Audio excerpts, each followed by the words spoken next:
Fora de casa contra o Atlético Paranaense e tem desfalques, Dedê. Jogo bom de se acompanhar também. Jogo bom. Luciano não joga, hein? Não. Dudu, você trouxe alegria pro São Paulo de novo, Dudu. Obrigado. O astral tricolor na chegada a Curitiba não poderia ser melhor. 2 vitórias seguidas contra Criciúma e Bahia levaram a equipe de volta ao G6. E o sorriso de cada torcedor que recepcionou a delegação no hotel deixa claro que eles esperam coisa grande no Brasileiro. Nestas 2 vitórias seguidas, o São Paulo entrou em campo com a mesma escalação e com uma mudança significativa no ataque, que depois de algum tempo voltou a contar com Ferreirinha como titular. Vai depender muito do jogo, quem o professor vai utilizar. Mas quando ele utiliza eu, é para isso mesmo, para ir para cima, para ir para 1 para 1. E graças a Deus, os 2 jogos aí, como eu disse, a gente saiu com a vitória e eu pude corresponder. Só que logo mais, contra o Atlético Paranaense em Curitiba, Luiz Ubeldia será forçado a alterar o time. Luciano, artilheiro tricolor na temporada com 11 gols, está suspenso. Será o 2º jogo do Brasileiro em 13 rodadas que o camisa 10 vai perder por conta disso. O treinador, que ironicamente volta ao banco de reservas depois de ficar de fora contra o Bahia por ter recebido 3 amarelos, deve escalar Wellington Rato ou Rodrigo Nestor. Michel Araújo, que também poderia ser opção, está com estiramento no ligamento colateral do joelho esquerdo e não viajou para o Paraná. Sempre quando a gente joga lá, a gente vem tendo encontra bastante dificuldade, né? Mas acho que nos últimos jogos, na casa do Atlético, a gente vem fazendo boas partidas e conseguindo bons resultados. Então a gente espera que amanhã não seja diferente, mas espera que a gente consiga chegar lá e fazer um grande jogo e, se possível, sair com os 3 pontos, que é o nosso objetivo. O Furacão vem de uma intensa maratona pós-data FIFA de 6 jogos em 17 dias. E assim como aconteceu com o São Paulo em rodadas anteriores, tem apresentado variações na escalação para que jogadores sejam preservados. Caso do atacante Mastriani, que não entrou em campo domingo passado no triunfo sobre o Vitória em Salvador, mas deve retornar logo mais. Mesma situação dos volantes Eric e Fernandinho e do zagueiro Thiago Heleno, que atuaram apenas 45 minutos no duelo do Barradão. Por sinal, nesta partida o time encerrou uma sequência de 4 jogos sem vitórias e está em 5º lugar com 21 pontos. Jogo importantíssimo contra um grande adversário, mas essa é a sequência que a gente tem no Brasileiro, né? Não tem jogo fácil, todo jogo é complicado, mas a gente aproveita cada momento para trabalhar, para treinar a nossa equipe, para tentar construir o nosso jogo. A gente espera que amanhã a gente consiga pôr em prática. Bom, aqui mostrando imagens dos 2 lados, né? O Atlético Paranaense é um time que ainda não definiu o seu novo treinador, mas ganhou no último final de semana do Vitória, fora de casa, e agora está motivado diante do torcedor. Já o São Paulo foi para cima do Bahia, fez uma partida muito sólida, consistente, diante do Rogério Ceni, que é seu ídolo no outro lado.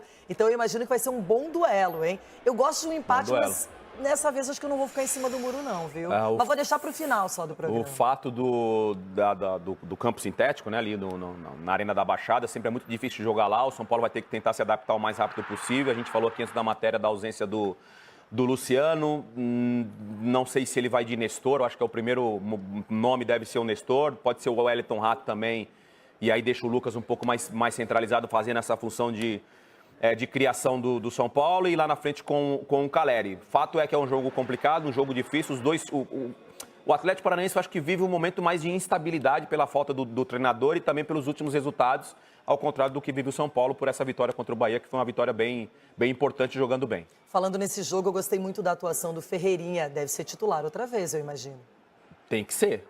Até pela questão mental e emocional do cara. O cara que jogou bem, faz gol, dá assistência, e no jogo seguinte fica fora, eu acho que o Zubeldia não vai dar essa chance pro Ferreirinha, não. Acho que ele vai ser o titular da partida. Falando em chance... A rodada também do Brasileiro.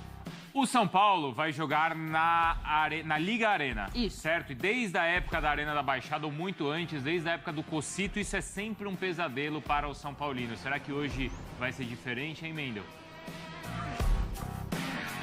É o que o torcedor do São Paulo espera, que o São Paulo tenha um bom resultado hoje contra o Atlético Paranaense, mesmo jogando fora de casa. O São Paulo vem de 2 vitórias no Brasileirão, o Ferreirinha entrou bem no time, fez 2 bons jogos. São Paulo é o 6º colocado com 21 pontos, mas para essa partida contra o Atlético Paranaense tem 2 desfalques.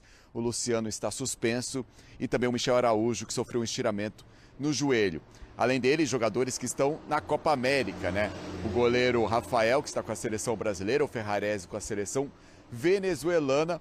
O Bobadilha, com a eliminação da seleção paraguaia, ele volta, mas não há tempo para estar à disposição para esse jogo contra o Atlético Paranaense. E o Luiz Ubeldia também volta, ele cumpriu suspensão na última partida, volta a comandar o time no banco de reservas. E quem também está na Copa América, James Rodrigues, com a seleção colombiana. E aí, Bruno, Mário, aquela situação do torcedor de São Paulo, né?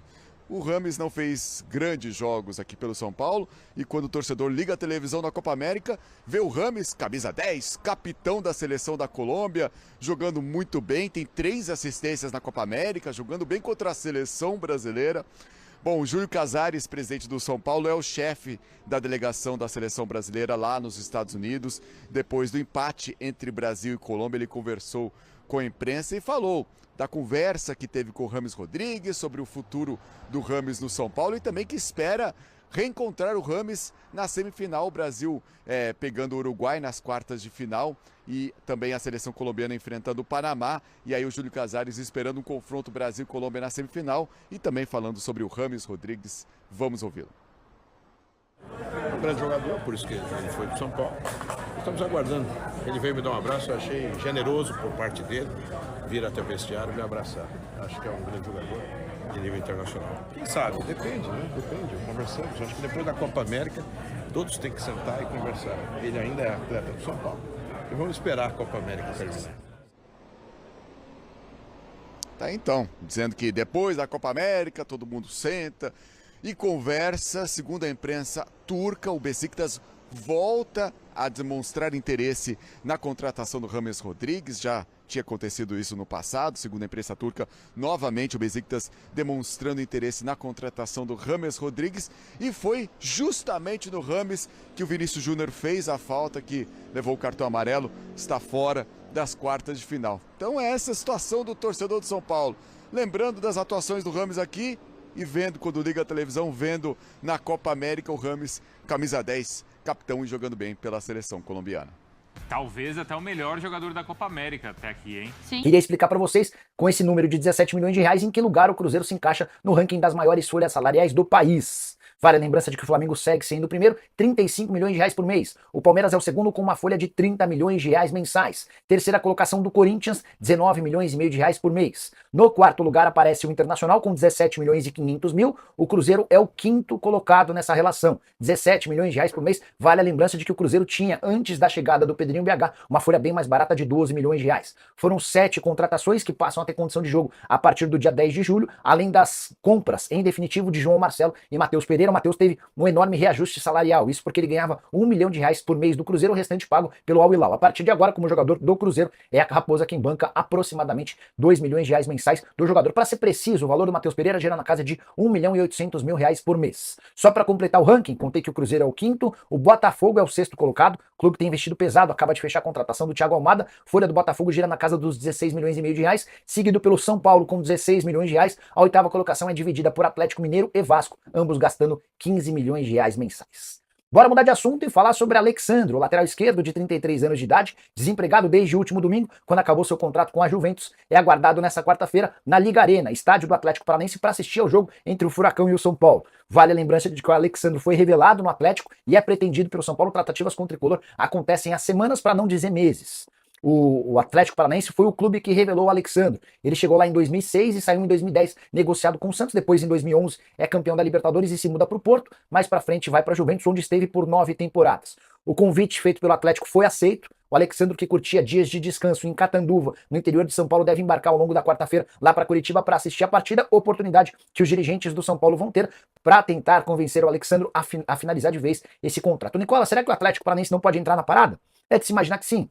Especialmente porque há necessidade no Furacão de uma melhora no elenco. Esse foi um dos grandes embates entre o técnico Cuca, que deixou o Furacão, e Mário Celso Petralha. Mas, importante contar que a pedida do Alexandro hoje parece fora da realidade do Furacão. Jogador que ganhava na casa dos 2 milhões de reais mensais na Juventus, sabe que vai precisar abrir mão de dinheiro para se acertar com clubes brasileiros, mas existem tratativas no São Paulo para que ele receba pouco menos do que a metade desse valor, algo na casa de 800 a 1 milhão de reais por mês. O Tricolor aguarda com ansiedade essa negociação e já ouviu diversas vezes do Alexandro que a prioridade era continuar na Europa. Se não existirem propostas boas de times pesados por lá, a tendência é que ele assine com o Tricolor.